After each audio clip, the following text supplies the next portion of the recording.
I'm afraid I did not succeed.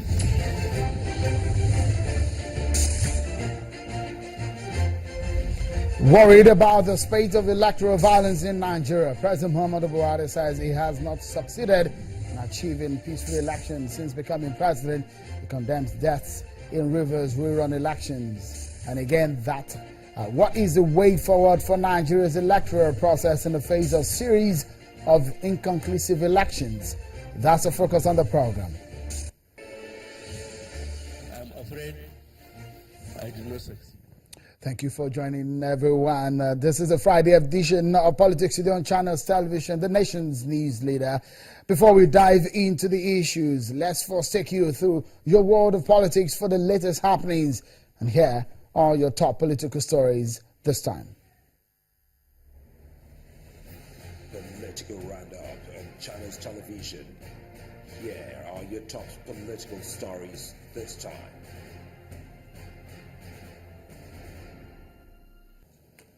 No stone appears will be allowed to stay unturned as the People's Democratic Party looks set to achieve the rebuilding of its structures. Of oversight. Since assuming office as the party's national chairman, Senator Ali Modu Sharif has been extending hand of friendship to leaders of the party. At the party's headquarters, some former governors are here to discuss ways of moving the party forward. We lost a few governors to the opposition. To involve the governors, or past governors and past deputy governors. The chairman says he is resolute to averting any more disaster on the party in the future. All the stakeholders of the party must be involved in affairs of the party. On the other side of town, the ruling APC is putting its house in order amid several controversies hovering around its leadership. So the party leaders are holding a National Executive Council meeting with the President Muhammadu Buhari and Vice President Yemi Osinbajo, with some governors, ministers and federal lawmakers present. It was a meeting where several issues were discussed, but majorly the party is looking into restructuring one of its major organs. NEC decided to downsize our board of trustees.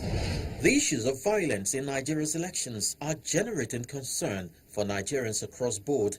Ways of resolving the challenges of bloodletting for the sake of acquiring votes are being discussed by some of these relevant practitioners. At the Electoral Institute, solutions are being suggested. Approach or response to violence mitigation cannot resolve violence. People need to know who can be held accountable if crimes are committed during elections. And to what may look like a political campaign, the people of Ekiti State trooped out en masse. First time to receive the lawmaker who was released by the DSS. It touched down from the helicopter to the cheers of waiting crowd. 2 days ago, he was looking frail and sick on the hospital bed in an Abuja private medical center. But he appears hale and upbeat now. No shaking. The governor, Ayodele Fayose, wants to legally pursue the arrest of his men. We will continue with the legal battle. We will seek justice. We will look for justice at all costs.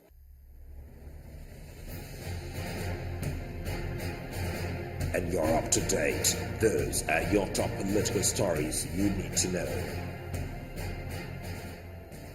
And let's get down to the heart of the matter now, shall we? Nigerians by now are tired of bloody elections where lives of innocent Nigerians are laid for the sake of getting politicians into public offices.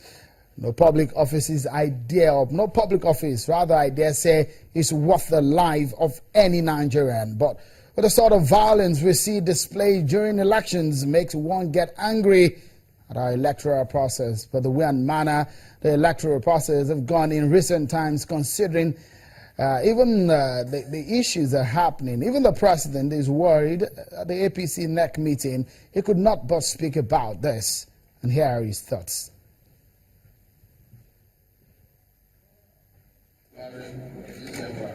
Let the law enforcement agencies give them the confidence that nobody will come out who has money to hire thugs, unemployed give them drugs and weapons to come and harass them and stop them from exercising their fundamental rights.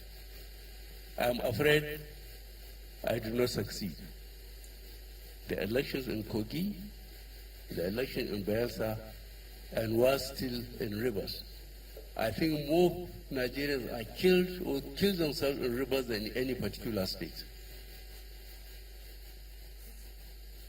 At this state of our political development, to remain brutal, I think is shameful.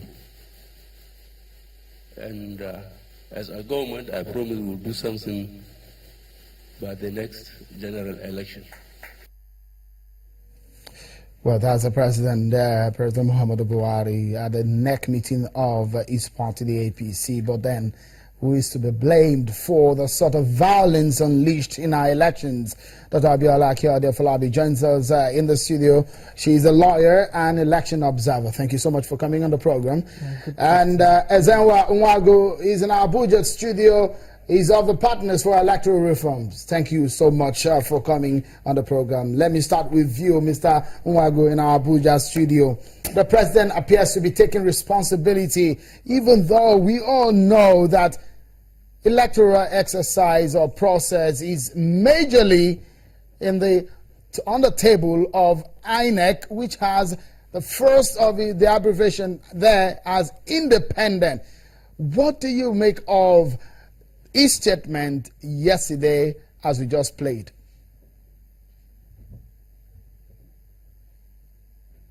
So the INEC is at the head of the pyramid of stakeholdership in elections, but INEC is not the only stakeholder that could make elections to be credible and fair and free. You also know that the political parties contribute immensely to whether election goes successfully or not. Security agents play a very important role. The election observers are also important, and then the voters. So it's a combination of the activities of all of these people with the superintendency of INEC that determines whether election can be said to be credible. If there's a challenge with especially the two other most important ones, which is the political parties who field the candidates, who mobilize the voters, and the security agents who have the responsibility to maintain law and order. Once there's a dereliction of duty on the part of any of these, then the crisis that we see will happen. So it's not that the president does not realize the fact that you call him here the commander-in-chief of the armed forces, and he's the chairman of the police council, if you remember. And so if he says, I have failed, he's afraid that he's not done well. He's saying that these organs that he superintends over have not performed optimally to ensure that people have confidence in the electoral system to cast their votes and go unmolested.